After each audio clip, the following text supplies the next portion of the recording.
Welcome back to What Arty Noobs with General Disturbance. This is the M4A1. It's a tier 5 American medium tank. It's located on the northeast corner of Outpost, and it's under the command of SpybotAF. And I think we can see straight off that he's got the 105mm gun, because that's a 105mm barrel, which means he's only firing HE or heat rounds. 410 from the 105mm, 53mm of pen. He only gets that 410 if he does penetrate, and his damage radius is 1.91 meters, because basically this is a howitzer round on a tank. He's headed off straight into the grounds of the castle to attack the enemy. He does have gun depression, 12 degrees gun depression, which is quite reasonable. First round goes into a VK2801 and he picks up 140, so he didn't get a pen, but he did get a nice amount of damage. Spotted the V2640 and oh, that was good. 217 from that one. That's a non-penetrating. The heat rounds, by the way, if he does use them, he's only got 2 rounds of HE heat rounds though, 350 alpha and 102 minutes of pen. And another direct hit on a Wolverine this time, which has thin armour, so SpybotAF might actually be able to get a pen from that one. Oh, Arty! Not headed this way. And that one just didn't even pen, which I don't believe. I mean, it definitely hit the enemy vehicle. Just they say that's green not penetrated, which is ridiculous. That one did though. That hit the P2640. Fully damage it though, and yeah, that T6 medium needs to pull back, giving it a big enough gap. Keep the pressure up on the enemy. That's good. And yet again it says screen not penetrated. I can't believe he's not getting through. 12.7mm of armour at the other end. Oh, Arty. Yeah, it was the M37. He's firing 105mm rounds at us, unfortunately. And he'll keep doing so quite accurately unless we do something about it. The best way to do that is to actually change position. If we do change from this position, we are actually vulnerable to the enemy tanks to the south. There's a Churchill 3 down there. We don't really want him to be firing 57mm rounds at us instead. And again, yep, just narrowly misses our turret this time. And the Wolverine managed to dodge that one and re-block the shell from the Wolverine in return. And it looks like the Wolverine is also firing an HE round at us. And yes, another 105mm round comes in from the M37 and damages us. I think we actually got hit on the track there. Yes, we did. You can see one of the rounds actually did hit the turret, or at least those may be the rounds from the Wolverine actually. I think they are, yes. Okay, so we're going to change the approach. T6 medium's going to stay in this area, and we're going to go and deal with these guys down here. Worth shooting at the Churchill 1 because he went too low, but you can get that guy. Oh no, left it too long. Just needs to change the angle. Don't go over the rock. Well, the interesting thing is that there's a few enemy tanks that have gone a little further south. I think the T6 medium's going off to deal with those for the moment. But there's a P2640 making a move. And the Wolverine has apparently left this position. So he's not at the other end of the road. So I think Spybot's going to go where that P2640 is and take him out first. Now, can we get a shot? Yes, we can. Let it dial in. Nice shot! That's his first kill. Won't be his last. Now they make various models of the M4. In fact, too many really to. Yes, we can count them all, but they made a number of different varieties with diesel engines, with engines from Ford, with engines from Chrysler, the multi-bank engine. They even made them with the aero engines in the Continental R975. I think the British loved the multi-bank engine because it was so it was able to take damage and still keep moving. Oh, got the track there to pull us round, but unfortunately for the enemy 14 TP, that was the end of his game, because one round was enough to take him out because he's got very thin armour. But I think now we've got the height advantage over the enemy, and so long as there's no enemy up here left, we can start shooting down on those enemy tanks. They're making their way towards our cap area. Okay, well, we've been spotted, but I think it's these guys further away who are the ones who might be spotting us, or is it? No, it's a proximity spot for the Wolverine. That means this ARL might spot us soon, and there's an enemy PP. He's made a mistake, a big mistake, and he takes a hit. Now, he's turning to face us. Very cheeky, because now he's going to suffer for that. He could actually lose a lot of hit points if Spybot gets another round into him. No, he's decided that, yes, discretion is the better part of valor. He's pulling away. Okay, the ARL in the meanwhile. Oh, that was the M37 again. At least I think it was. It might be the enemy beekeepers. No, it couldn't be here because he's in a different position. So it was the other one. Now, he's got the gun elevation to hit that strip. I think he might be able to. Can we get the shot in? Not yet. He's got to wait for the kite to come up a bit more. I'm pretty sure that strip is trying to tempt him to stay here. Can we get a shot on the 40 TP? You need to aim ahead of him. That's it. Yes! Excellent! He did it right. He got that. Well, not that he wouldn't get it right, but the fact is he did aim ahead of the target to lead the shot into the target. It worked perfectly. And he's now zigzagging to avoid the enemy fire. Ideally, he needs to get rid of that that M37. Oh, he's found the Wolverine, and the Wolverine was napping. Yeah, he was looking at the M8A1 and thinking, I'll have him. Unfortunately, the Wolverine became the victim instead. That's what happens if you lose attention. You're not paying attention, you get wiped out. Now, the enemy have got a stripped M42, who's very badly wounded, and the two Arty. Spybot can pull this off, and if he does do it, he gets the top gun. Unfortunately, he won't be able to get a Radley's because there's not enough enemy tanks left to do it with, but he certainly could come out of this with medals. He's already got 1,768 hit points, and I reckon he's on for a high caliber. Just got to be careful that he doesn't get full victim to an Arty ambush, and the M37 and the PP get together. He could go after one Arty and find he's fighting two at the same time, and that could be awful.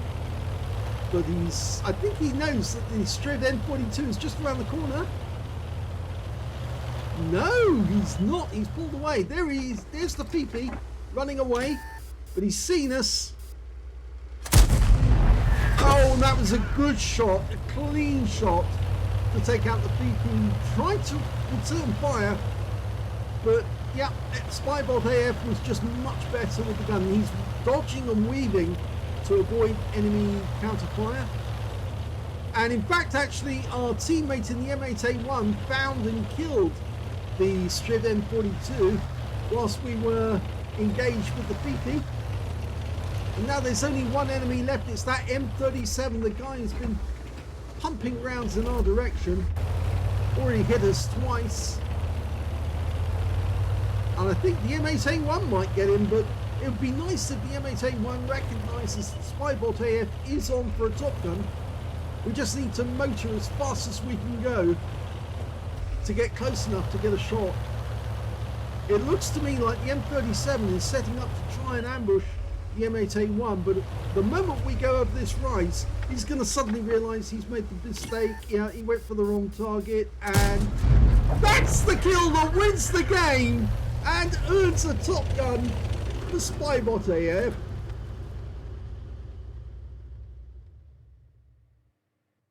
Here's the end of battle results. That was an ace tanker game for SpybotAF in the M4A1. He's had them before. It's not the first time.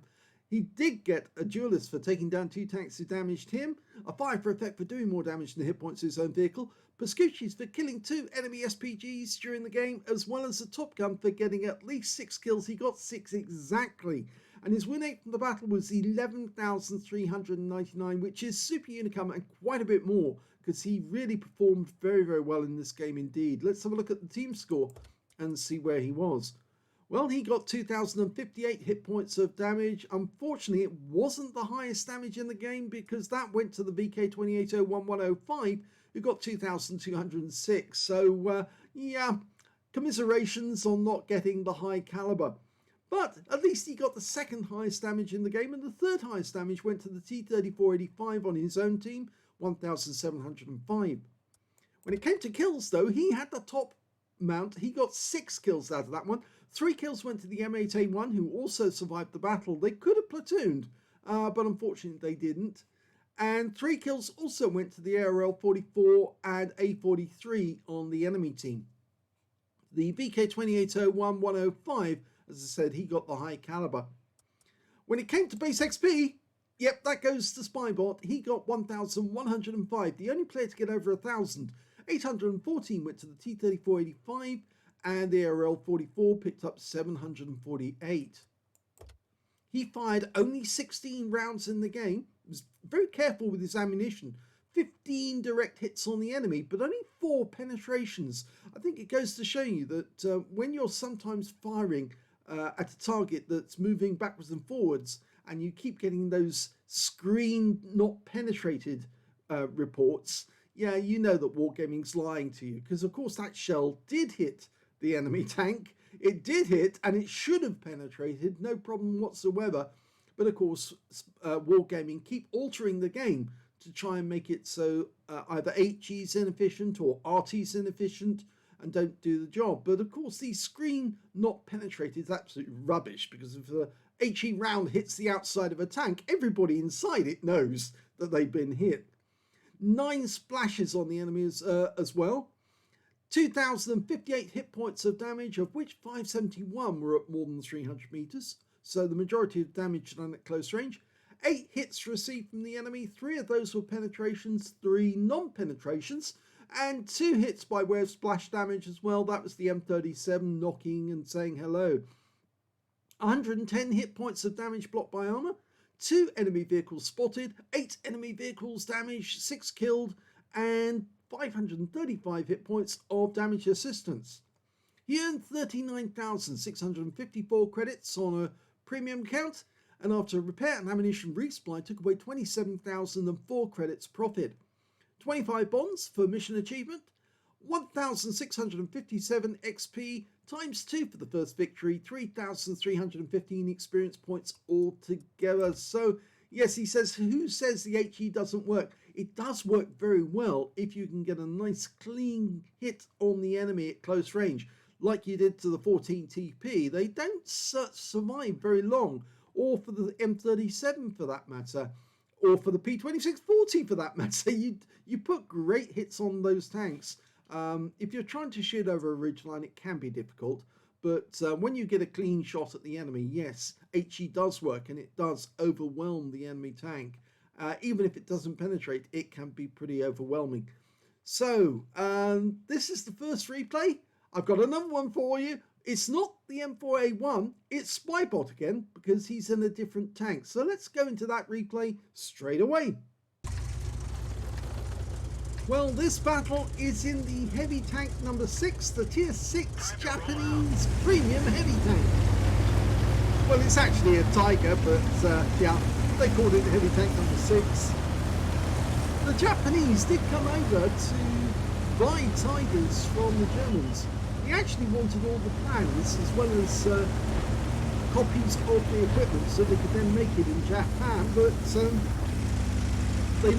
they supposedly loaded one Tiger up into a U-boat to send off to Japan, but it never went, and they don't know where the Japanese Tigers ended up. Supposedly they were used in combat, which means that Japan is owed for 2 Tiger tanks by the Third Reich, but of course the Third Reich no longer exists, so they're never going to get their money back. It's an 88mm gun, which is actually quite powerful. As you can see here, it will do 220 alpha, penetrating 145mm with standard AP. With the APCR rounds, it goes to 194mm. It's got the same characteristics as any other Tiger for that matter, and most of them. It's got fairly strong armour, but very flat plated armour which can be penetrated. In fact, I believe that its closest example is a Panzer Kampfwagen 6 Ausführung H. But I might be wrong. But he's already received some damage from a Fifi and from that chappie who keeps pumping rounds into him. Mind you, he is getting good shots of this. Okay, we're having difficulty. Oh, that's better. We've got a direct hit this time, which actually penetrated. Standard reload is 6.71 seconds. You can see that SpybotAF has got 5.78, so he's actually improved that.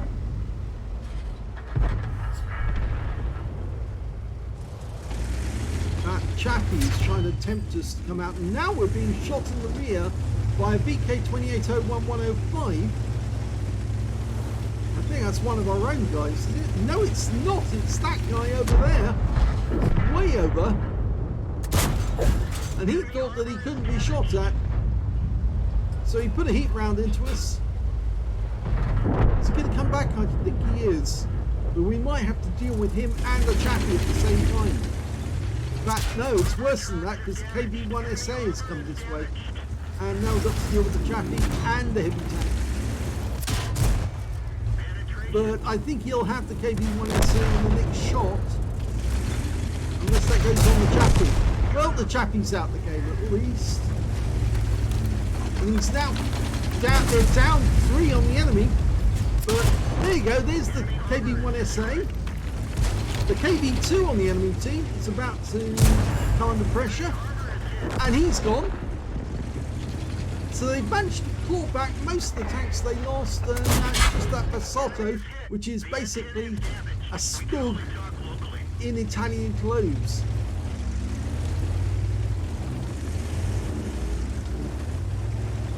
Well, it's similar to us. The Germans like them. They thought they were very good tank destroyers, actually.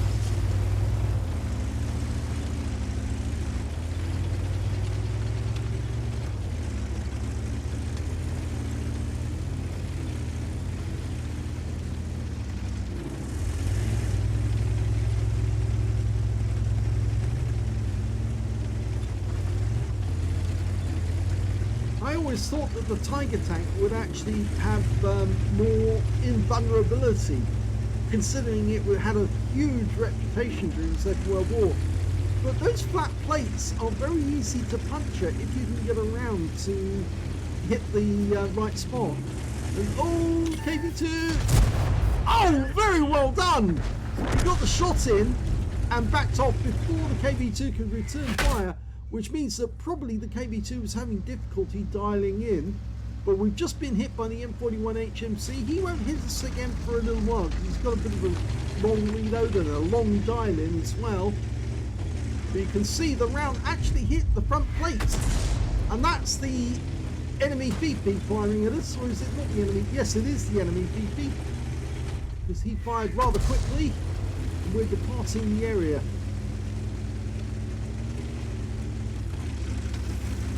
Now it might be better for us to go up the other way because we've got two enemy targets down this way. The Jackson and the T-34. Need to get rid of the Jackson first because he's the problem. He's got the big gun. Oh! No. Didn't get any return fire from that one. What's the T-34 got? Well, nothing really because he's out the game. Now it's just the Jackson. How's he going to approach this? Somebody just fired at us. I think that was a Stug. Okay, we get one round into the Jackson. He's got the 90mm, of course. And one shot takes him out the game. The Stug did actually hit us with one round, 75mm, did 125 hit points of damage. It is possible that he could actually get a top gunner by putting back the avoided that enemy Arty shell. It looks to me like the enemy Arty might be somewhere over around about A2 because these shells are coming in at us from a different angle.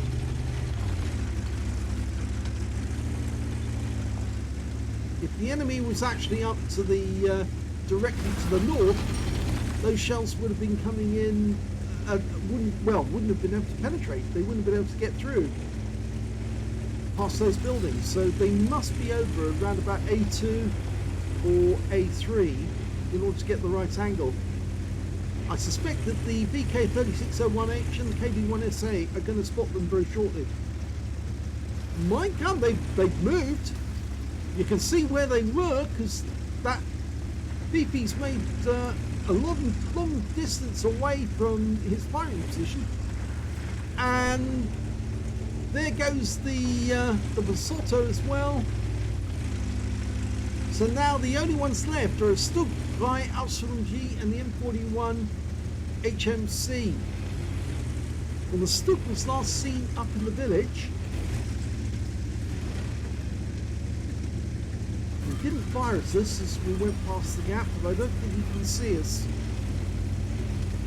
We're probably too far away from him. Oh, they found the M41.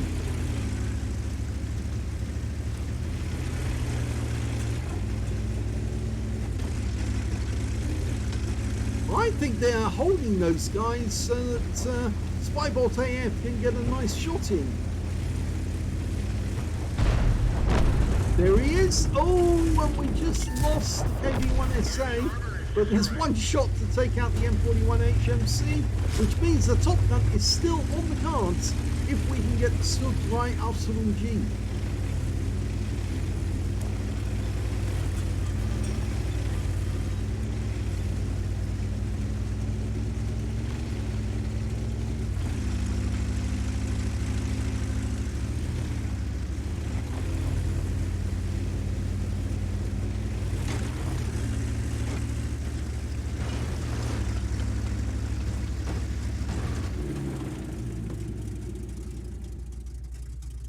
The VK's decided to go off to the north, or rather not to the north from this position, to the east, to see if the enemy is over there.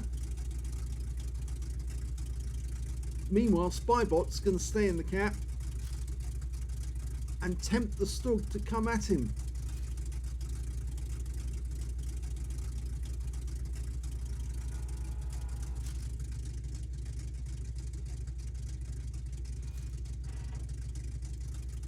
I would not be surprised to see the enemy come up behind us. Mind you, if he does, the VK is probably going to spot him.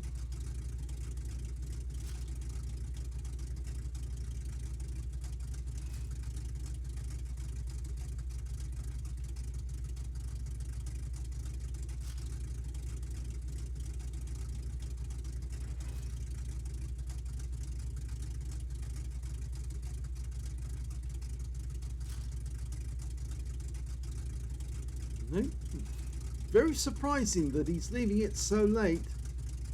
Normally you try and put that round in at the 70 cap point mark, but he's left it a bit late, and now he might have difficulty getting close to the cap because of the VK3601H. We might have to reset to enable us to get the kill. And is he going to cap out? Oh, he did. Well, it is a victory. Not the one I expected, though. Here's the end of battle results. Well, that was a different ending than I expected. It was an ace tanker for SpybotAF in the heavy tank number 6. His first ace tanker, because he's got scrolls underneath. You only get that the first time. He got a 5 for effect for doing more damage than hit points for his own vehicle. He got a fighter badge for getting at least 4 kills. He ended up with 5, and he was just 1 short of getting that Top Gun, which was unfortunate he didn't get it. He also got a Master Gunner for getting 5 armor penetrating shots in a row. Judas for taking down 2 tanks who damaged him. Bruiser Medal for getting at least 5 critical hits. In fact, he got 6. And he got a Hand of God because he survived the battle, having received damage from 4 different enemy tanks. On top of which, he got a Spartan Medal for blocking a non-penetrating shot when he had less than 10% of his hit points left. A High Caliber for dealing the most damage in the game. Invader for getting at least 80 capture points when capping out. And a Steel Wall as well for blocking the most damage in the game, at least 11 shots, and surviving the game. And his win rate from that one was 9,687, which is Super Unicum standard and quite a bit more. Let's have a look at the team score. Well, he definitely got the highest damage with 2,784. The next highest scorer, though, was the VK3601H, who got 2,612. And what's interesting about that is that if that Stug 3 Ausführung G had tried to attack and the VK had tried to take him out and succeeded, then he probably would have got the High Caliber as well as getting 5 kills. And they could have platooned to get a Brothers in Arms, but they didn't. So he might have actually ended up with better results than SpybotAF, but for the fact that Spybot actually stayed inside the cap, was hoping that the Stug would try to make a forceful attempt to come in, and of course he didn't. He ended up with the higher amount, and yes, the VK ended up with less. When it came to to kills, he got the highest with 5. The VK got 4. And the rest only got 2 or 1 or 0. And when it came to base XP, yes, he's got the highest on that as well. So he got the top on all 3 columns. 1,462 went to Spybot, 1,144 went to the VK3601H, and the next highest after that was only 666, and that was the KV1SA, who got taken out by the M4A1 HMC in the shotgun. He fired 18 rounds in that game, got 15 direct hits on the enemy and 15 penetrations, which goes to show the 88mm gun was very, very powerful and very easy to penetrate enemy vehicles. 2,784 hit points of damage, all of it done at close range. He received 19 hits from the enemy. Of those, 5 penetrated, 11 non-penetrations, and 3 hits by way of splash as well. He blocked damage of 1,010 hit points. He spotted 2 enemy vehicles, damaged 10 of the enemy, killed 5, 422 hit points of damage assistance, and he got 100 capture points. On a premium account, he earned 69,213 credits, 3,461 for mission completion in holiday ops, 72,674 credits altogether, and after repair and ammunition resupply took away 63,704 credits profit. 2,193 XP times 2 for the first victory, 658 for this being a premium vehicle. He earned 5,044 experience points altogether. So it was quite an interesting battle, that last one. I had kind of hoped actually he would leave the cap and then go after the Stug and try and chase him down. It might have been interesting to see if the Stug could outrun the gun, but more than likely I think with 2 tanks together they would have eventually headed him off. Although I should say, and I didn't point that out, he did actually have 5 minutes spare left to go in the game, so there was more than enough time to give it a try before they both have to return to the cap to cap out. But anyway, it was a victory and I'm sure he was happy with that. So if you enjoyed those games, please give this video a like, do subscribe to our channel, leave a little comment down below because it feeds the algorithm. And thank you for watching.